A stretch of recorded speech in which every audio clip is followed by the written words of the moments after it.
The concert was at its peak. Elvis Presley stood center stage, bathed in white light, his voice filling every corner of the 20,000-seat arena. The crowd was electric, singing along, hands raised, completely lost in the moment. And then, without warning, he stopped. The music continued for a split second before the band noticed. Elvis dropped the microphone to his side. His chest heaved. The arena fell into a silence so profound you could hear hearts breaking. 20,000 people frozen, watching as tears began streaming down the king's face. No one had ever seen him like this. No one knew what was about to happen next. 2 hours earlier, backstage at the Las Vegas Hilton, Elvis was going through his usual pre-show routine. His jumpsuit hung on a rack, white and glittering under the dressing room lights. The energy was high. His band members joked around, warming up their instruments. Elvis sat quietly, staring at himself in the mirror. There was something different about him that night. His manager noticed it. "You all right, E?" Elvis just nodded, but his eyes told another story. He wasn't just preparing for a show. He was preparing for something he couldn't name yet. The doors opened at 7 p.m. Thousands poured in. Among them was a young woman named Sarah Mitchell. She was 23 years old, pale, fragile, with dark circles under her eyes that no amount of makeup could hide. She wore a simple blue dress and clutched a worn envelope in her hands. Her mother walked beside her, holding her arm gently, as if Sarah might break at any moment. They found their seats in the third row. Sarah's hands trembled. Her mother whispered, "Are you sure you're strong enough for this?" Sarah smiled weakly. "Mom, I've been waiting my whole life for this. I'm not missing it." But what Sarah's mother didn't know was that this night would become the most unforgettable moment in rock and roll history. Elvis hit the stage at 8:30 p.m. sharp. The roar was deafening. He launched into "That's all right," and the crowd exploded. He moved like lightning, his hips swinging, his voice raw and powerful. Song after song, he gave everything. Suspicious Minds, Burning Love, Can't Help Falling in Love. The audience was in a frenzy. But Elvis kept glancing toward the third row. Something was pulling his attention. He couldn't explain it. There was a young woman there, swaying slightly, her eyes locked on him with an intensity that pierced through the chaos. She wasn't screaming. She wasn't jumping. She was just there. Present. Vulnerable.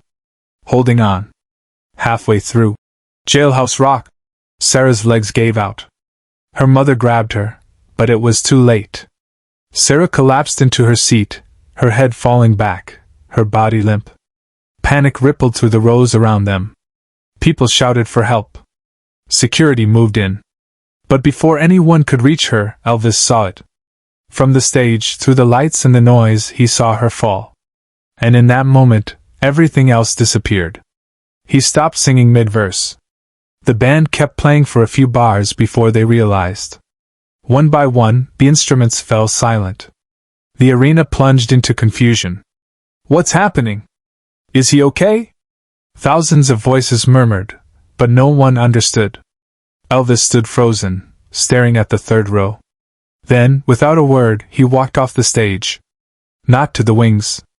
Not backstage. He walked down the stairs, straight into the audience. Security rushed toward him, but he waved them off. The crowd parted like water. Elvis Presley, the king of rock and roll, walked through his own audience in the middle of a sold-out show. People reached out to touch him, but he didn't stop. He kept moving toward the third row, toward Sarah. Her mother was holding her, tears streaming down her face, trying to wake her up. Paramedics were being called. And then Elvis was there. He knelt down beside them. He didn't say anything at first. He just looked at Sarah's face, pale and fragile, and then at her mother's terrified eyes. "Let me," Elvis said quietly. He gently took Sarah's hand in his. Her fingers were cold. He pressed them between his palms, warming them, and leaned close. "Hey," he whispered. "Can you hear me?"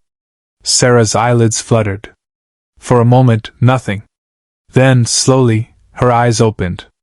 The first thing she saw was Elvis Presley's face, inches from hers, tears running down his cheeks. She blinked, confused, thinking she was dreaming or dying or both. "Elvis?" she whispered, her voice barely audible. "Yeah," he said, smiling through his tears. "It's me. You're okay. You're gonna be okay. Subscribe now and drop a comment, because what happens next will leave you speechless." Sarah's mother was sobbing. "She's been so sick," she said, her voice breaking.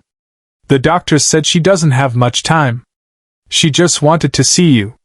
Just once." Elvis's jaw tightened. He looked at Sarah, then back at her mother. "What's her name?" he asked. "Sarah. Sarah Mitchell." Elvis nodded slowly. He reached into the pocket of his jumpsuit and pulled out a white silk scarf, one he'd been wearing around his neck during the show. He draped it gently over Sarah's shoulders. "This is for you, Sarah," he said softly. "You hold on to this, all right? And you hold on to me. You're not alone." Sarah's tears spilled over. She tried to speak, but no words came. Elvis squeezed her hand tighter. "I'm gonna finish this show," he said. "And I'm gonna sing the next one for you. Just you. Can you stay with me?" Sarah nodded, her breath shaky but steady. Elvis stood up slowly. The entire arena was silent, watching, waiting. He looked at the paramedics. "Make sure she's comfortable. Get her whatever she needs." Then he turned to the crowd. 20,000 people stared back at him, many with tears in their own eyes. Elvis took a deep breath. "I'm sorry," he said, his voice echoing through the speakers. "I don't usually do this. But sometimes you meet someone, and you just know. You know they need you. And when that happens, nothing else matters. Not the show. Not the lights. Nothing." He paused, his voice cracking. "This young lady right here, her name is Sarah. And she came here tonight even though she's going through something none of us can imagine. She came here because music matters. Because hope matters. And I'll be damned if I don't give her everything I've got." The crowd erupted. Not in screams or cheers, but in something deeper. A collective sob. A shared understanding. Elvis walked back onto the stage, but he was different now. He wasn't performing anymore. He was surviving. Feeling. Connecting. He picked up his guitar, something he rarely did during his Vegas shows, and sat down on a stool. The spotlight narrowed on him. "This one's for you, Sarah," he said, looking directly at her. And then he began to play. "Love Me Tender." Slow. Intimate. Raw. His voice cracked on the first verse, but he didn't stop. He poured everything into it. Every word. Every note. Every breath. Sarah sat in her seat, wrapped in his scarf, her mother holding her, and she cried. The whole arena cried with her. People who came for a rock and roll show found themselves in the middle of something sacred. Something human. Elvis didn't move. He just sang. And when he finished, the silence that followed was holy. He stood up, wiped his face, and spoke into the microphone one last time. "Thank you, Sarah. Thank you for reminding me why I do this."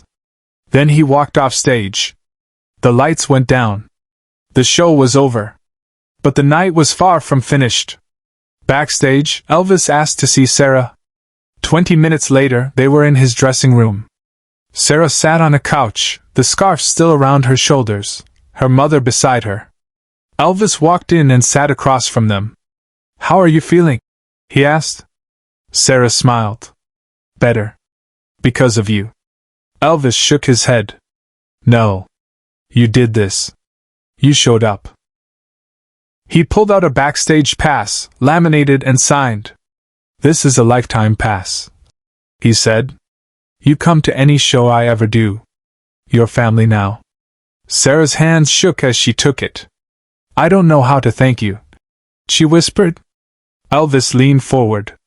"You don't have to thank me. Just keep fighting. Promise me." Sarah nodded, tears streaming. "I promise." Share this story and subscribe, because this moment changed everything. 3 months later, Sarah Mitchell passed away. Her mother sent Elvis a letter. In it, she told him that Sarah's last weeks were filled with joy because of that night. She listened to "Love Me Tender" every single day.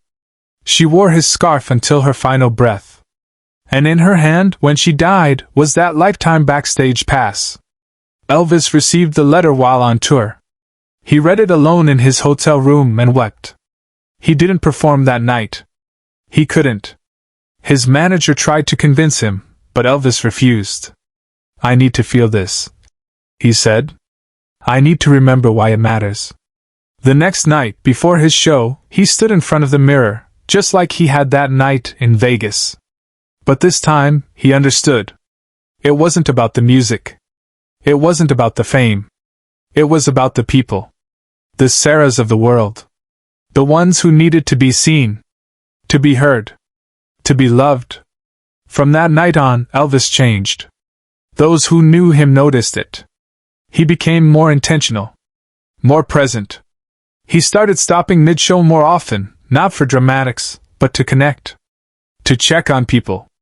To make sure they knew they mattered. He kept Sarah's letter in his pocket during every performance. A reminder. A tether. A promise. Years later, after Elvis's death, Sarah's mother donated the scarf and the backstage pass to Graceland. They're on display now, in a small exhibit dedicated to the fans who touched Elvis's life. Beside them is a handwritten note from Elvis, found in his personal belongings. It reads, "Sarah taught me that the stage is not where I give." She would hold it on the hardest days, when grief felt too heavy to carry alone. "It's like he's still here," she told a reporter years later. "When I hold that scarf, I remember that someone saw my daughter. Really saw her. Not as a sick girl, but as a whole person worthy of love." The story spread beyond that arena. Fans who attended other Elvis concerts began bringing their own stories of pain, of loss, of struggle. They would hold signs, hoping he'd see them too. And often, he did. There's footage from a 1974 concert in Memphis where Elvis stopped mid-performance to embrace a veteran in a wheelchair. Another from 1976 in Cincinnati, where he gave his jacket to a woman who'd lost her son in Vietnam. Each time, he broke protocol. Each time, he chose humanity over showmanship. His band members recalled how Elvis would sit backstage after these moments, completely drained. "It takes everything out of him," his guitarist said in an interview. "He doesn't just perform empathy. He feels it. Every time he stops for someone, he carries a piece of their pain with him." But Elvis never complained. When asked why he did it, why he risked disrupting sold-out shows, he simply said, "Because that could be me. That could be my mother, my daughter, my friend. How could I not?" The legacy Elvis left wasn't just in his music. It was in the way he taught us to see each other. Decades after his death, Sarah's scarf and backstage pass remain among the most visited items at Graceland. Tour guides tell her story to thousands of visitors each year. Many leave in tears. Some leave notes beside the display case. "Thank you for seeing her. Thank you for reminding us what matters. Thank you for being human." The scarf, once white, has yellowed with age. But its power hasn't faded. It still represents the moment when the king of rock and roll proved that crowns mean nothing if you don't use them to lift others up. Sarah's mother lived until 2003. In her final interview before passing, she was asked what she wanted people to remember about that night. She didn't hesitate. "I want them to remember that my daughter mattered. That she wasn't just a dying girl in a crowd. She was Sarah. And Elvis made sure the world knew her name." She paused, tears welling in her eyes. "He gave her dignity when she felt invisible. He gave her love when she felt alone. And he gave her a moment that made her whole life worth living." That's the real story of Elvis Presley. Not the mansion. Not the gold records. Not the fame. It's the scarf. It's Sarah. It's the thousands of moments when he chose to stop being a star and started being a human being who cared.